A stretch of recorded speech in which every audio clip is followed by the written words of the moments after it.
गाँव शब्द सुन के आपके मन में क्या ख़्याल आता है? तो आज हमारे साथ जो मेहमान मौजूद हैं चर्चा के लिए, हम उन्हीं से जानेंगे अपना गाँव क्या कहता है।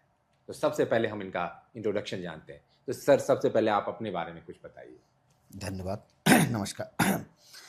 मेरा नाम मनोज टाटा है और मैं लगभग 20 साल से रियल एस्टेट के व्यापार करता हूँ और पिछले कुछ सालों से एक ऐसे प्रोजेक्ट पे काम कर रहा हूँ, ऐसे प्रोजेक्ट पे अध्ययन कर रहा हूँ, हुँ, जिसका नाम अपना गाँव है। अपना गाँव एक मात्र प्रोजेक्ट नहीं, एक विचारधारा है। हुँ। मैम आप बताइए? मेरा नाम प्रीति कौशिक है, मैं ब्राह्मण परिवार से हूँ। मेरे माँ-पिताजी सरकारी सेवा से करीब 10 साल पहले निवृत्त हुए हैं। हुँ, मेरा एक छोटा भाई है जो एडवोकेट है। हुँ। तो सर सबसे पहले मेरा पहला सवाल जो है, अपना गाँव, ये विचार आपके मन में कब आया और क्यों आया?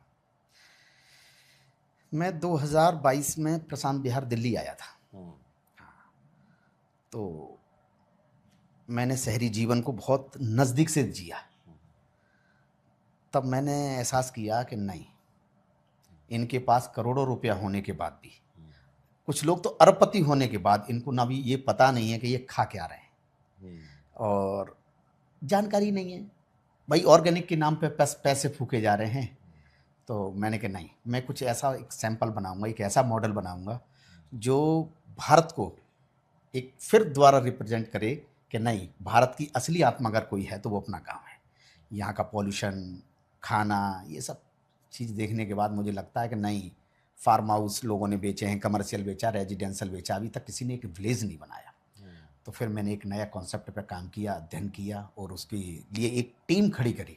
हुँ, हम लोग यहाँ 2 लोग बैठे हैं, मगर हमारे पीछे एक पूरी टीम है, हुँ, जिसमें कई अफ़सर हैं। हुँ, कुछ लोग इस तरीके के हैं जो देसी गाय को बचा रहे हैं, कुछ लोग ऐसे हैं जो देसी बीजों को बचा रहे हैं। तो एक पूरा स्ट्रक्चर है, पूरी एक टीम है, सभी को यहाँ नहीं ला सकते। ज़्यादातर हमारे तो सरकारी गवर्नमेंट एम्प्लॉई है, हुँ, तो हम उनको फेस नहीं करा सकते। मगर हम इस तरीके से एक मॉडल बना रहे हैं जिसे पूरा भारत देखने आएगा और पूरा मतलब भारत एक बार कहेगा कि नहीं, कि ये हमारी संस्कृति सभ्यता को अगर कोई बचा रहा है तो ये प्रोजेक्ट है। मुझे लगता है मैम आपसे कि कहीं न कहीं हम आज की गाँव की बात नहीं, जो गाँव हमने 40-50 साल पहले जो हमने जो जिस गाँव को देखा है, शायद उसी तरह से आप लोग उसे तरह से स्ट्रक्चर उस तरह से निर्माण करने जा रहे हैं। तो ये बेसिकली है कहाँ पे? और लोग अगर आपसे कनेक्ट करना चाहें इस प्रोजेक्ट को लेके, तो ये बेसिकली हम और हमारी ऑडियंस ये जानना चाहते हैं कि ये है कहाँ? चलिए, मैं जवाब दे रहा हाँ। हूँ। ये इसकी जो लोकेशन है ना, हुँ, ये भी बड़ा सर्चिंग के बाद मिली हुँ, हुँ, है। फार्म हाउस तो राजस्थान में भी बहुत बन रहे हुँ, हैं, हुँ, हरियाणा में भी बन रहे हैं, हुँ, मगर हमने जो लोकेशन की है वो एक परफेक्ट विलेज के लिए, एक जो परफेक्ट लोकेशन होनी चाहिए थी, उसके लिए क्या चाहिए था? हुँ, पानी, हुँ, पेड़, हुँ, पहाड़, हुँ, जंगल, हुँ, नदी। हुँ, तो ये गांव का कॉन्सेप्ट था। तो हमने ये लगभग यहाँ से आप 180 किलोमीटर दूर बैठे हैं हम अपने प्रोजेक्ट से। हुँ, ये जट्टी वाला गांव है हुँ, जो कोटद्वार हुँ, से 12 किलोमीटर और हरिद्वार से 40 किलोमीटर की दूरी पर है। हुँ, और राजा जी जो नेशनल पार्क है हुँ, वो मात्र 100 मीटर पे है। हुँ, 7 से 8 किलोमीटर पर गंगा है आपकी हुँ, और पहाड़ आपकी फेसिंग है। हुँ, तो ये गांव जो है वो एक लोकेशन वाइज भारत का भविष्य है। हुँ। सर मैं ये जानना चाहूँगा कि आपका जो प्रोजेक्ट है, जी। अपना गाँव जी। और अपना गाँव और फार्म हाउस में क्या अंतर है? फार्म हाउस और अपना गांव एक अलग अलग कॉन्सेप्ट है। हुँ, अपना गांव एक कम्युनिटी है, हुँ, अपना गांव एक विचार है। हुँ, और फार्म हाउस तो वही है कि आप अपने 5 स्टार होटल में जाके आराम कर रहे हैं हुँ, और न फार्मिंग है, काय का हुँ, फार्म हाउस है। हुँ, जहाँ फार्मिंग ही नहीं है, काय का फार्म हाउस है। और जो फार्म हाउस ले रहे हैं, मुझे तो उन पर भी तरस आ रहा है कि तुम करोड़ों लाखों रुपए के फार्म हाउस ले रहे हो, अकेले के अकेले रहे हैं, क्या मतलब है उसका? मेंटेनेंस, हुँ, फार्म हाउस 20 साल के बाद फिर आपको रिकंस्ट्रक्शन करना पड़ेगा, हुँ, मगर अपना गांव में आपको रिकंस्ट्रक्शन नहीं करना पड़ेगा। आपको कोई मेंटेनेंस नहीं देना पड़ेगा, आपको कोई केयर टेकर नहीं रखना पड़ेगा। आप आइए, जाइए, रहिए। और दूसरा सबसे बवाल ये है कि फार्म हाउस में, 5 स्टार होटल में, विला में आप गार्डनिंग कर लीजिए, मगर नहीं, आपने फार्मिंग नहीं की। एक आदमी को, पैसे वाले जितने भी आदमी होते हैं, वो एक अपना पर्सनल डॉक्टर रखते हैं, वकील रखते हैं, सीए रखते हैं, नौकर रखते हैं, ड्राइवर रखते हैं, मगर उन्होंने कभी ये नहीं जाना कि जो सबसे ज़रूरी है, जो फार्मर है, जो आपकी रसोई को चलाता है, वो नहीं रखा आपने। ये बहुत बड़ा मिस कंडक्ट रहा है लोगों में। तो उसके लिए मैंने एक प्रोग्राम बनाया है कि हम आपकी जो रसोई है, इसको जहर मुक्त करना चाहते हैं। और ये तभी होगी जब देसी बीजों से कृषि हो, गौ आधारित कृषि हो, और वो सिर्फ एक विलेज कर सकता है, एक फार्म हाउस नहीं कर सकता। बिल्कुल। मुझे लगता है कि कहीं ना कहीं हम सब, आप गांव से कहीं ना कहीं कनेक्ट है, और इसलिए मुझे लगता है आप गांव से कनेक्ट हैं और ये विचार आपके मन में आया है। हाँ, वैसे तो हम जीवन भर शहर में रहे, छोटे शहर हैं वो, डिस्ट्रिक्ट हैं।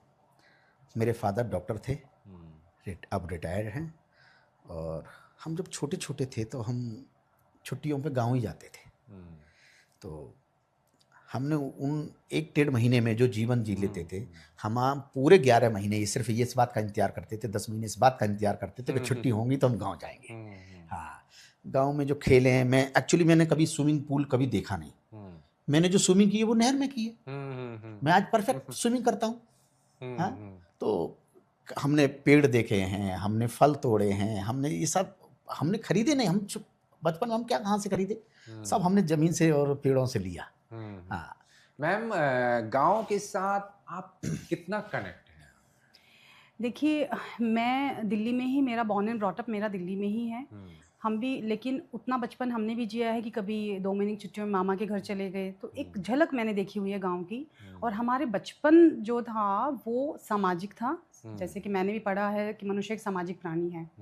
मैं खुद, एक तो ये बताना चाहूँगी, मैं खुद एक सिंगल महिला हूँ। अपने माँ बाप, अपने माँ पिताजी के साथ रही हूँ, आज भी उन्हीं के साथ रह रही हूँ, उन्हीं की सेवा में आज तक अपना जीवन दिया है। आप समझ सकते हैं कि एक बेटी कितने दिल से अपने माँ बाप की सेवा करती होगी। मैंने भी की है। और मेरे माँ बाप दोनों हैं, 70-75 साल के हैं। इस उम्र तक कई घरों में ऐसा है कि या तो माँ का स्वर्गवास हो चुका है या पिताजी का हो चुका है। सब कुछ करने के बावजूद भी मैंने शहरों में ये देखा है कि हमारे माँ बाप के पास भौतिक सुविधाओं की कोई कमी नहीं है, लेकिन फिर भी कहीं ना कहीं वो आज मानसिक अवसाद में है। क्यों? क्योंकि वो तो हमसे भी पुराने वक्त में रहे हैं जहाँ वो हर वक्त लोगों से घिरे रहते थे। अब वो जैसे कि अपने ही घर में कैद हैं, भौतिक सुविधाएं सारी हैं, तो मैं सारी उनको सेवा देने के बावजूद भी मैं कहीं ना कहीं बेचैन रहती हूँ कि अब उनके लिए मैं वे लोग कहाँ से लाऊं, मैं घर में रौनक कहाँ से लाऊं, मैं चहल पहल कहाँ से लाऊं, क्योंकि वो बात करना चाहते हैं।